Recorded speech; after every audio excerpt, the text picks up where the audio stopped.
Yo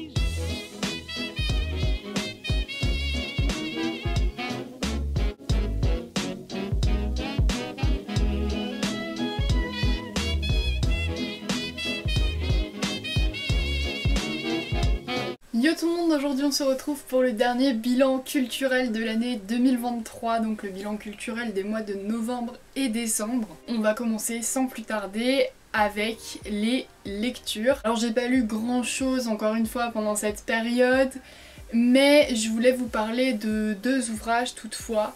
Le premier c'est un livre que j'avais pas du tout décidé de lire, ni envisagé de lire, je l'ai trouvé dans un arbre à livres près de chez moi. Il s'agit donc du livre Le choix dans les dates, donc c'est inspiré de la célèbre contrepétrie Je vous laisse le choix dans la date. C'est une contrepétrie en fait à caractère sexuel et le livre s'inscrit dans cette lignée puisqu'en fait c'est un ensemble de témoignages de premiers rendez-vous Tinder de personnes dans les années 2017-2018 qui sont mis en bande dessinée. Amusant, c'est une façon de dédramatiser on va dire la situation parce que toutes ces dates se passent mal. Et ça permet effectivement donc de dédramatiser ces dates catastrophiques. C'était plutôt drôle, c'était plutôt amusant et ça se lit très facilement, donc pour tous ceux qui ont envie de se détendre un petit peu, voilà. Rien d'incroyable, je pense que si j'avais été dans une librairie j'aurais pas acheté ce livre là, mais là le fait est que je l'ai trouvé et que ça m'a bien détendu 5 minutes. Ensuite je voulais vous parler d'un autre livre cette fois-ci que j'ai acheté il y a plusieurs mois déjà et que je lis au fur et à mesure mais que j'adore. Le livre Les héros de la mythologie, alors là je suis trop contente de l'avoir dans ma bibliothèque celui-là.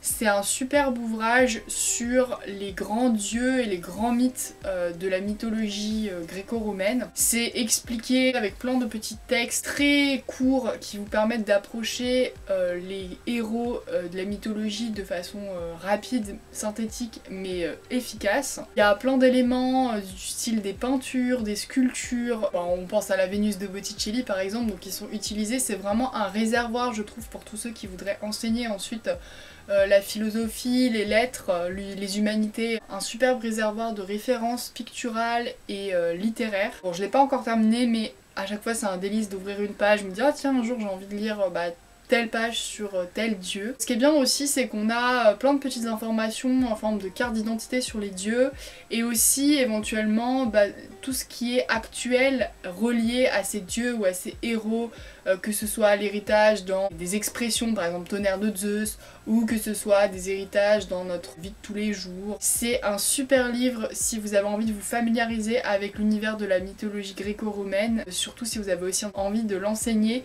et de la rendre accessible à vos élèves. Ensuite on va passer au domaine des séries. Les séries j'en ai pas regardé ces temps-ci sauf une dans laquelle je me suis replongée. Il s'agit de The Crown et cette fois-ci la saison 5 et la saison 6, donc en fait les deux dernières saisons. En fait comme d'habitude j'ai fait les choses à l'envers, c'est-à-dire que j'ai d'abord regardé des épisodes de la saison 6 qui m'intéressaient avant de regarder la saison 5 et de manière très décousue.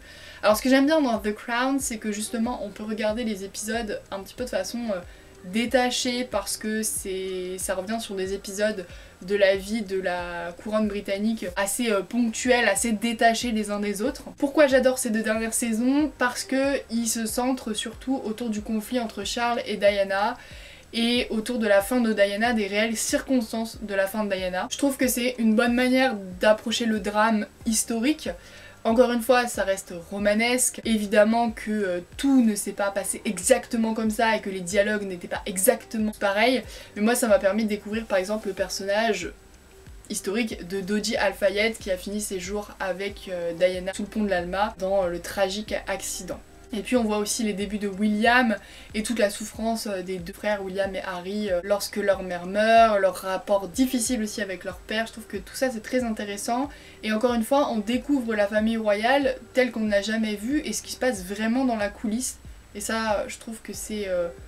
Il n'y a que des séries en fait ou des films qui peuvent nous donner accès à ce à quoi on n'a pas accès. Ça me fascine personnellement. Ensuite je vais passer à la catégorie du cinéma et là j'ai pas mal d'éléments. Je suis d'abord allée 2 fois au cinéma ces derniers temps, j'y vais un petit peu plus parce qu'il y a un peu plus de films qui sortent. Tout d'abord j'étais voir le fameux Napoléon de Ridley Scott. Alors j'ai été le voir tout en sachant qu'il y avait beaucoup de critiques négatives sur ce film, mais ça fait des mois que j'attends de pouvoir le voir et de le voir au cinéma parce que les films de Ridley Scott sont toujours des films à grand spectacle. Mon avis sur le film est en effet mitigé, je dirais pas que c'est un mauvais film, mais je trouve que le personnage de Napoléon n'a pas été très bien traité. On le voit soit se plaindre ou gémir auprès de Joséphine, soit dans des grandes scènes de bataille qui par contre sont vraiment bien faites. Donc je trouve qu'il manque tout l'aspect du Napoléon administrateur, inventif. C'est quand même lui qui a créé les lycées, le baccalauréat, les départements, mais tout ça on ne le voit à aucun moment dans le film. Et je trouve que ce film n'a finalement pas un aspect tant historique que ça, mais il fait le portrait d'un personnage torturé, voire même un peu trop psychologique à mon goût, même si je trouvais intéressant effectivement le personnage de Joséphine, mais je trouvais ça trop psychologisant. Et surtout, je trouvais que c'était passé trop vite, enfin on passe d'une étape à une autre de la vie de Napoléon sans vraiment trop d'explications. Par exemple, moi ce qui m'a le plus surpris, c'est l'arrivée subite du sacre de Napoléon. Vraiment, je me suis dit, ah, on en est déjà à ce moment-là de sa vie. Ça passe super vite. Bon, par contre, la scène est juste absolument magnifique, hein. Vraiment, on a l'impression d'être dans le tableau de David. Ensuite, j'ai été voir au cinéma très récemment le deuxième opus des Trois Mousquetaires. Alors j'ai dit deuxième parce qu'au vu de la fin, il me semble qu'il y aurait quand même matière à faire un troisième film. Autant j'avais adoré le premier qui est sorti en février, c'est vraiment un film français à grand spectacle génial à voir et revoir. Autant j'ai pas compris le deuxième opus, mais vraiment.